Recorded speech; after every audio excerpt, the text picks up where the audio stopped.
निबंध का अर्थ क्या है, निबंध की आवश्यकता क्या है। निबंध हमारे अभ्यासक्रम में क्यों होता है। बच्चों, निबंध एक रचना है जिसका मुख्य उद्देश्य होता है कि आप में आत्म अभिव्यक्ति की क्षमता विकसित हो, आप में लेखन कला विकसित हो। लेखन कला, आत्म अभिव्यक्ति, ये इसका मुख्य उद्देश्य है, मुख्य हेतु है। अब निबंध का अर्थ क्या है। निबंध मतलब निधन बंध अर्थात निर्बंध। आप अपने विचारों को व्यक्त करने के लिए यहाँ एकदम स्वतंत्र होते हैं, एकदम आजाद होते हैं, कोई बंधन नहीं होता है, स्वतंत्र। जहां आपको आजादी होती है आपके विचारों को व्यक्त करने की, और उन विचारों से हम शिक्षक या पाठक, रीडर्स ये समझते हैं कि आप के भाव विश्व का कितना विकास हुआ है। भाव विश्व मतलब द वर्ल्ड ऑफ इमोशन। क्योंकि कोई भी लेखक जब लिखता है तो वहां सिर्फ उसका मस्तिष्क नहीं, उसका दिल भी काम करता है। क्योंकि जब हम या आप निबंध लिखते हैं तो इसमें इस बात का ध्यान रखते हैं कि मैं जो लिख रहा हूं क्या मैं उससे सहमत हूं। और जब हम असहमत भी होते हैं तो उस असहमति को किस तरीके से व्यक्त करते हैं। मेन यहां तरीका होता है अपने विचारों को व्यक्त करने का। विरोध है तो भी उसे आप कैसे व्यक्त करते हैं। तो निबंध आपके अंदर एक आत्म अभिव्यक्ति की कला का विकास करता है। आपको याद होगा जब आप छोटे क्लास में होंगे तो आपको गाय, मेरी माँ, मेरा स्कूल, मेरे प्रिय शिक्षक, ऐसे निबंध आप लिखते रहे होंगे।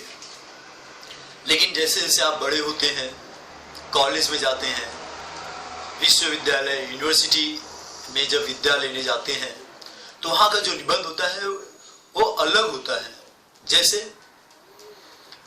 इंफॉर्मेशन टेक्नोलॉजी एंड डेवलपमेंट, या फिर डेमोक्रेसी एंड इट्स चैलेंजेस।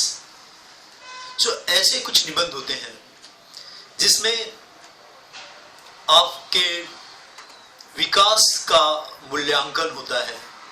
आपका विकास आपके निबंध के द्वारा दर्शाया जा सकता है। जैसे आज ये जो YouTube वीडियो मैं बना रहा हूं, ये मेरा अनुभव का निचोड़ है। अभी तक मैंने कितने निबंध लिखे ये बताना मेरा उद्देश्य नहीं है। इस वीडियो से मैं आपको ये बताना चाहता हूं कि निबंध हम कैसे लिखते हैं। किसी भी निबंध, जैसे इमारतें, बिल्डिंगें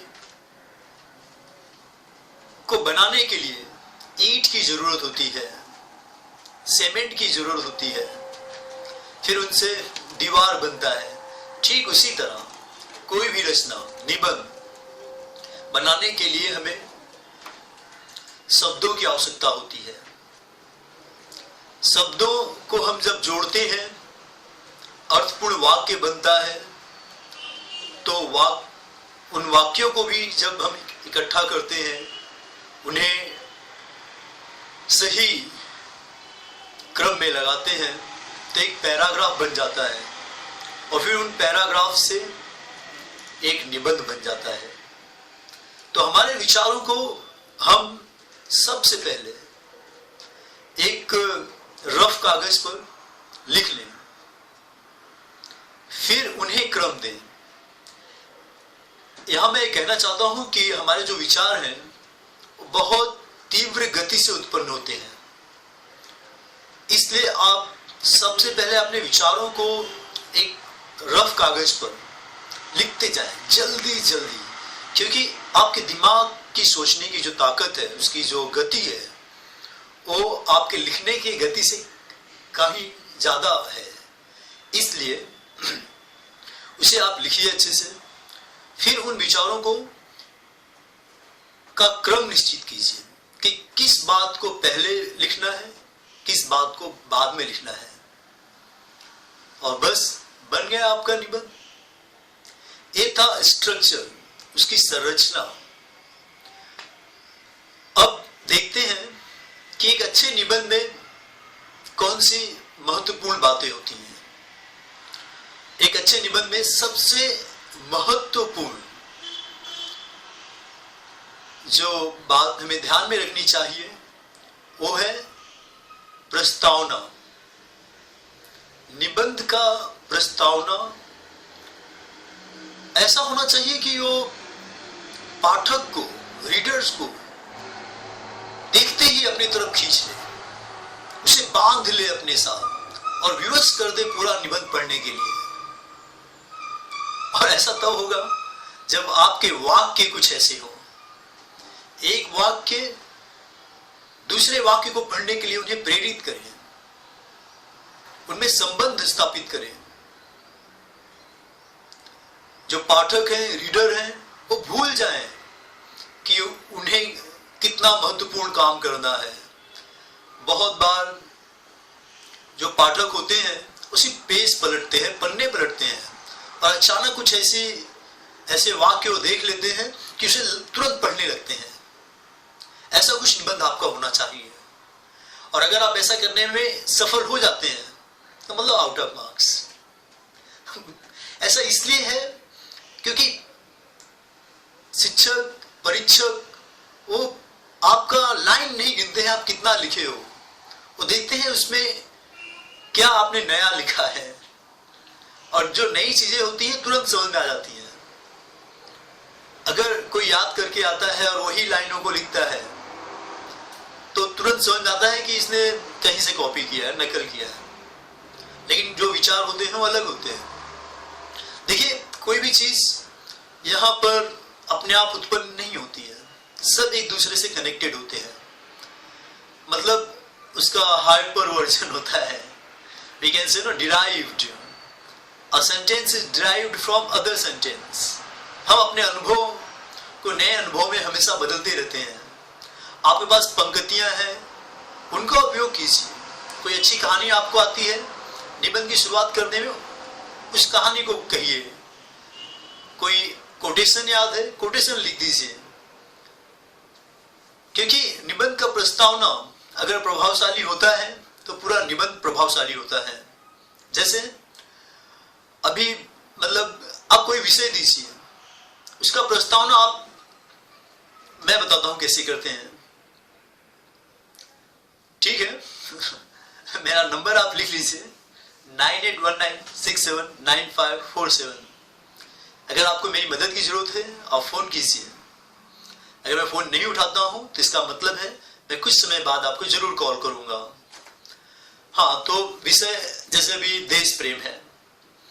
भी जैसे ही देश प्रेम शब्द मैं सुनता हूं तो मुझे कुछ देश भावना से प्रेरित पंक्तियां याद आ जाती हैं। जैसे भरा नहीं जो भावों से बहती जिसमें रसधार नहीं, हृदय नहीं वह पत्थर है जिसमें स्वदेश का प्यार नहीं। जब इन वाक्यों को कोई सुनेगा या पढ़ेगा तो उसके शरीर में एक तरंग उत्पन्न होती है, और यही तरंग आपको अच्छे नंबर दिला सकती है। हम नंबर के लिए नहीं लिख रहे हैं, मार्क्स के लिए नहीं लिख रहे हैं, लेकिन जब हम विद्यार्थी होते हैं तो हमारा जो मुख्य उद्देश्य होता है अच्छे नंबर पाना। और यही विद्यार्थी जब लेखक बन जाता है तो इसका उद्देश्य होता है समाज को परिवर्तित करना। तो इस तरीके से अगर हम रूसो को देखें, भगत सिंह, स्वतंत्र वीर सावरकर, इनकी लेखन का जब हम अध्ययन करते हैं तो एक अजब सी क्रांति दिल में पैदा हो जाती है। ये भी तो एक निबंध ही है। निबंध का मध्य, मतलब मध्य में आप क्या करते हो, निबंध के मध्य में, उसमें आप उदाहरण दीजिए, अपने विचारों को एकदम अच्छे से विस्तारित रूप दीजिए और रोज के जीवन का उदाहरण दें। अगर हमारा निबंध भारतीय समाज से संबंधित है तो उसके जो उदाहरण है वो भारत के होने चाहिए। हर बात के लिए हम यूरोप या ऑस्ट्रेलिया का उदाहरण देने का मतलब नहीं है, क्योंकि हमारे जो पाठक है, हमारे जो रीडर है, वो भारत के है। तो हमारा जो एग्जाम्पल है वो अगर भारत का है तो अच्छी बात है, और अगर नहीं है तो बांग्लादेश का हो सकता है, पाकिस्तान का हो सकता है, श्रीलंका का हो सकता है, मतलब पड़ोसी देशों का हो सकता है, क्योंकि भारत के लोग इन सभी देशों में आसपास में आते जाते रहते हैं, उनके सगे संबंधी हैं। क्योंकि पहले जो भारत था वो अलग था, अभी जो भारत है वो मतलब उसका विभाजन हुआ है, लेकिन कुछ लोगों का आधा परिवार भारत में है, आधा परिवार दूसरे देश में है, इसलिए एक चल सकता है। और इन पड़ोसी देशों में जो संस्कृति है वो भी समान है, तो यहां तक का आप उदाहरण दीजिए। लेकिन यूरोप का उदाहरण देना मतलब ज्यादा नहीं उचित है, क्योंकि कुछ लोगों के परिवार यूरोप में है, मेजॉरिटी तो भारत के है। तो ओवरऑल ये कहने का संदर्भ क्या है कि आप अपने निबंध में जो उदाहरण देते हैं वो भारतीय समाज से संबंधित हो। फिर जब हम निबंध का अंत करते हैं तो जरूरी है कि आप अपने लेखक को, अपने पाठक को विचार करने के लिए विवश कर दें। उनसे कुछ प्रश्न पूछे, जैसे क्या यही लोकतंत्र है? अगर आपका निबंध है त्योहार मनाना, तो अंत में आप पूछ सकते हैं, अगर हम त्योहार मनाने के उद्देश्य को समझते हैं तो उसके मूल्यों को भी समझेंगे और उन मूल्यों को अपने दिल में उतारें, रोज के जीवन में उतारें, तब जाके उस त्योहार को मनाना सार्थक होगा। मुझे ऐसी उम्मीद है कि आज के बाद से आप जब भी कोई त्योहार मनाएंगे इन बातों का ध्यान रखेंगे। तो कुछ ऐसा मैसेज दें, इस तरीके से आप उसका उपसंहार कर सकते हैं। आपको कैसा लगा सुनने में, समझने में? मुझे जानने में खुशी होगी। आप अपने सुझाव दीजिए। धन्यवाद।